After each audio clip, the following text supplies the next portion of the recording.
I didn't expect trouble that morning. I was running late, hurrying across the city, my thoughts tangled with deadlines and meetings. As I reached the crosswalk, a police cruiser pulled up sharply. The officer inside, a tall, broad-shouldered man with a square jaw, lowered his window. "Hey," he barked, his tone harsh. "What do you think you're doing?" I paused, surprised. "Just crossing the street, sir." He got out, slamming his door with unnecessary force. "Let me see your ID." My heart pounded, but I kept my hands steady as I reached for my wallet. People walked by, glancing over with curiosity and something close to pity. He snatched my ID from my hand, studying it with narrowed eyes. "You look nervous. Got something to hide?" "No, officer. I'm just trying to get to work." He sneered. "Yeah, sure. What kind of work would that be?" His gaze slid over my simple outfit, lingering a bit too long, as if deciding where I fit in his world. The humiliation burned as he waved my ID in the air, loud enough for others to hear. "People like you always seem to find trouble. Maybe you should think twice before wandering around this part of town." I swallowed hard, trying to keep my composure. I could feel the eyes on me, stranger's sympathy, mixed with silent judgment. But I said nothing, waiting for this ordeal to end, unaware that the tables were about to turn in a way the officer never imagined. He kept me standing there on the sidewalk, my ID still in his grip. A couple of people slowed down to watch, one even pulling out their phone. The officer didn't care, he was putting on a show. "So, what is it you do for work?" he repeated, his tone thick with skepticism. "I work in the city," I replied quietly, not offering more than I had to. There was no point, he'd already made up his mind about me. He chuckled, shaking his head. "Yeah, bet you do. You city types always think you're above the rules. Think you're better than everyone else." His words stung, but I kept my face calm. I wasn't going to give him the satisfaction of seeing me upset. He stepped closer, lowering his voice just enough so only I could hear. "You ever been arrested before?" "No, officer. Never." He raised an eyebrow, smirking like he didn't believe me. "Funny, you look like the kind of person who'd have a record." I stared at the ground, jaw clenched, the humiliation sharp and cold. He had no idea who I was, or what I'd accomplished. But I wasn't about to tell him. Not yet. After what felt like an eternity, he finally shoved my ID back into my hands. "You can go. But don't let me catch you causing problems around here." I nodded, mumbling, "Thank you," and turned to leave, his laughter echoing after me. But as I walked away, I glanced over my shoulder and caught his smug grin. He had no idea he'd just made the biggest mistake of his week. I made it a block before I stopped, leaning against a brick wall to catch my breath. My phone buzzed, a calendar reminder. I straightened my jacket, brushed off the frustration, and headed toward the municipal building at the end of the street. Inside, the marble lobby was already bustling. Security greeted me by name. I nodded, moving past the front desk to the private elevators. The doors slid shut behind me, cutting off the city noise. As the elevator rose, I replayed the encounter in my head. I'd dealt with people like that officer before, quick to judge, quick to belittle. But today, he'd picked the wrong person. The doors opened to the top floor. My assistant, Carol, stood waiting with a folder in hand and a worried expression. "Are you all right, ma'am? You're never late." I managed a smile. "Got held up outside. Nothing I can't handle." She followed me down the hall to my corner office, the one with the city view and the title etched in gold on the door, Deputy Commissioner L. Anderson. I settled behind my desk just as the phone rang. Carol answered, then covered the receiver. "There's a Captain Reeves from Central Precinct on the line. He says it's urgent." I lifted an eyebrow, already guessing where this was headed. "Put him through." A moment later, a familiar voice, now careful and formal, echoed from the speaker. "Deputy Commissioner Anderson, I wanted to personally invite you to our precinct today. We didn't realize you'd be in the neighborhood." I smiled, a little grimly. "I was just out for a walk, Captain. I had an interesting run-in with one of your officers." There was a pause on the other end, a hesitation, as if he knew trouble was coming. "Would you be willing to come down this afternoon?" he asked. I glanced at my schedule, then said, "Tell Officer Mason I'll see him soon." The drive to Central Precinct was a short one. My city car pulled up to the main entrance, and as I stepped out, I noticed a few officers milling around outside. Their eyes widened as they recognized me. I nodded politely, my expression neutral, and made my way inside. The front desk officer snapped to attention when I approached. "Good morning, Deputy Commissioner. Captain Reeves is expecting you. He's in the conference room." I thanked him and made my way down the hallway, heels clicking against the tile. As I passed, officers glanced up from their desks, curiosity and whispers following in my wake. They didn't see the woman from the street anymore, they saw the authority that came with my title. Captain Reeves stood as I entered the conference room. He was a middle-aged man with sharp features and a worried look. "Thank you for coming, ma'am." I nodded, taking a seat at the head of the table. "I understand there's something you wanted to discuss, Captain." He cleared his throat, glancing nervously at the closed door. "Yes, ma'am. There was an incident this morning involving one of our officers. I believe you were directly involved." I leaned back, folding my hands on the table. "That's correct. I'd like to speak with Officer Mason myself." Captain Reeves hesitated. "Of course. I'll bring him in immediately."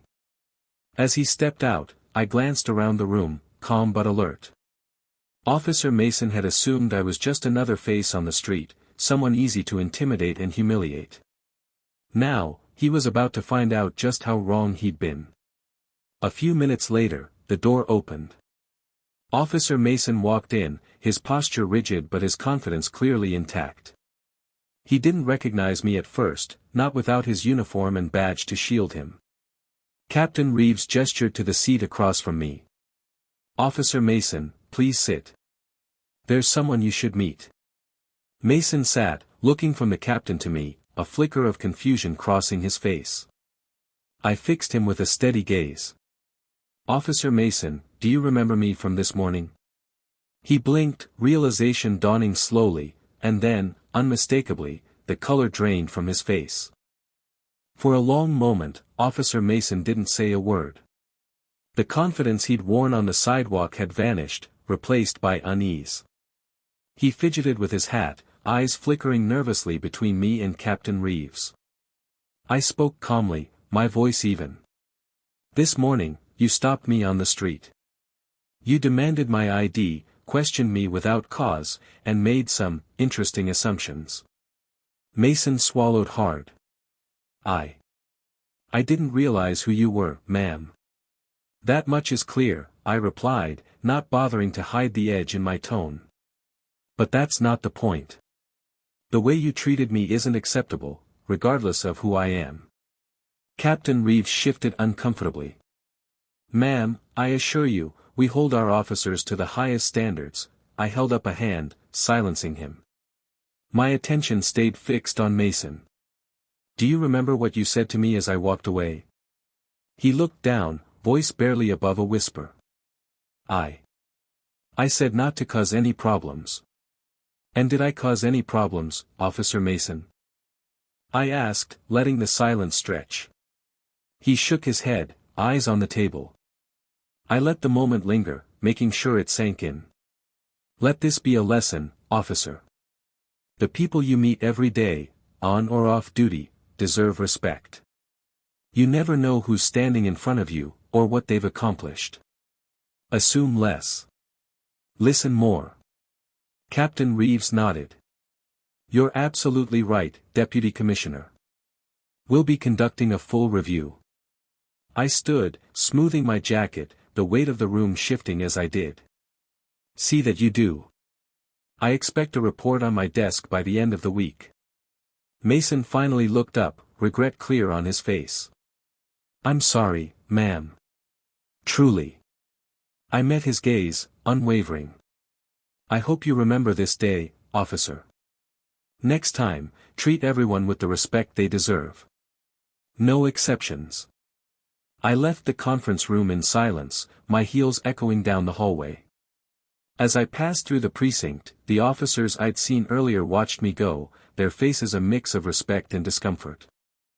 The message was clear: what happened this morning would not be forgotten. Back in my car, I sat for a moment, letting the tension of the day ebb away. I thought about Officer Mason, how quickly he'd made assumptions, how easily he tried to put me in my place. He'd been sure of himself, right up until the moment he realized who I was. But I didn't feel anger, not anymore. I felt resolve. Back at City Hall, my assistant Carol was waiting with an update. Captain Reeves just called.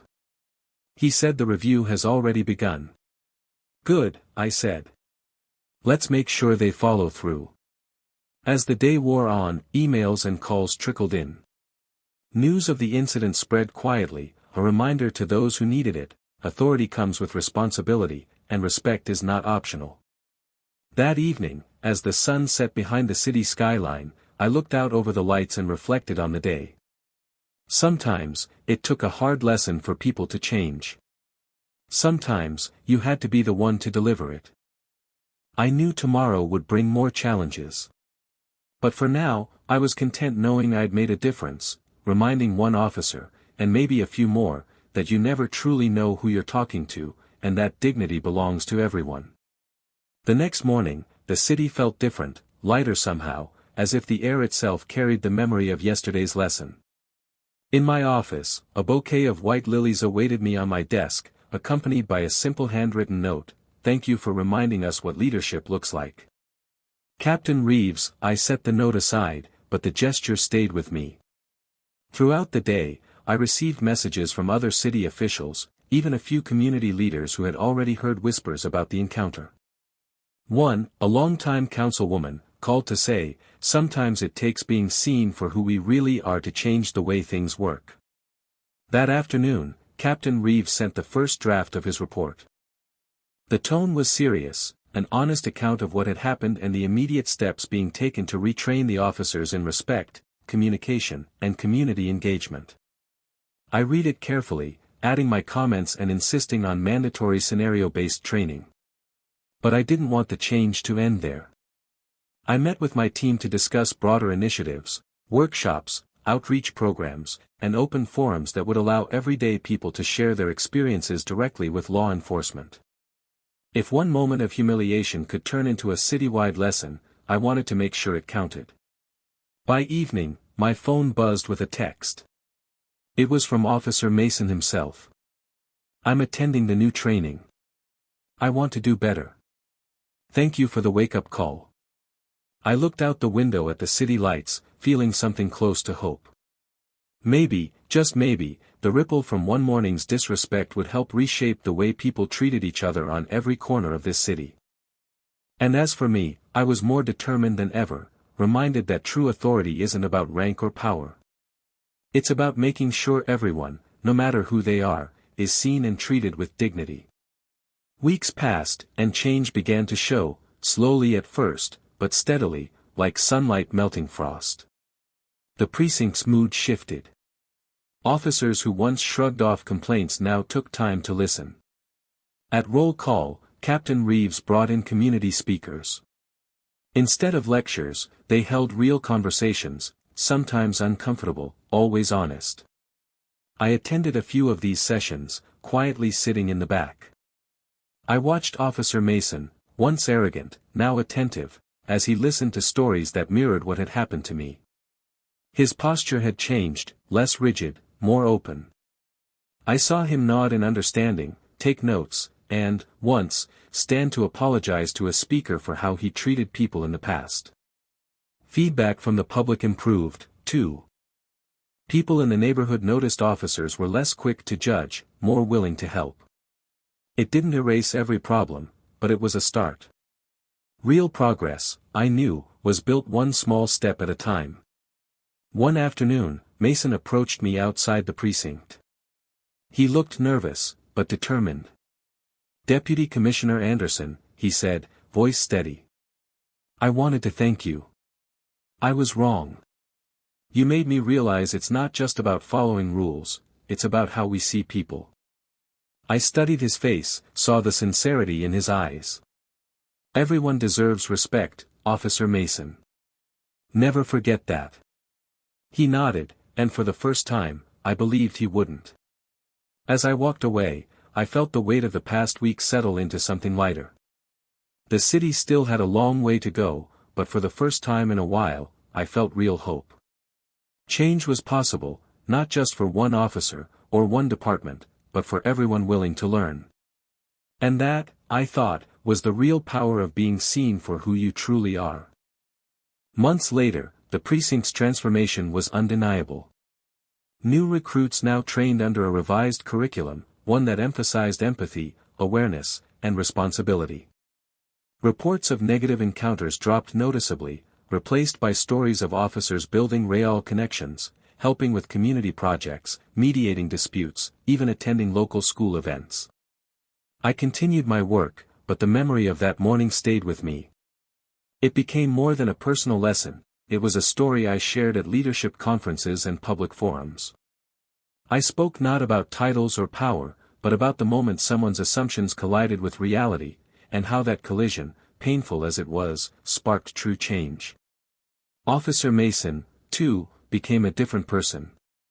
He was promoted to a training role, sharing his own experience as a warning and a lesson. He never sugarcoated his mistake, but he never made it again. One chilly morning, I found a small card slipped under my office door. It read simply, "Thank you for treating me like I could change. You helped me see people, not just uniforms." Mason and I stood by the window, watching the city wake up, grateful for the journey. The world wasn't perfect, mistakes would happen again, and sometimes old habits would try to return. But I had faith that, one person at a time, dignity and respect could reshape even the most rigid corners of our institutions. I'd been humiliated and underestimated, but I'd never let it define me. Instead, I used it as fuel to remind others that true strength lies in how we treat those who seem powerless. And as long as I held my post, and long after, I would make sure no one was ever dismissed for who they appeared to be.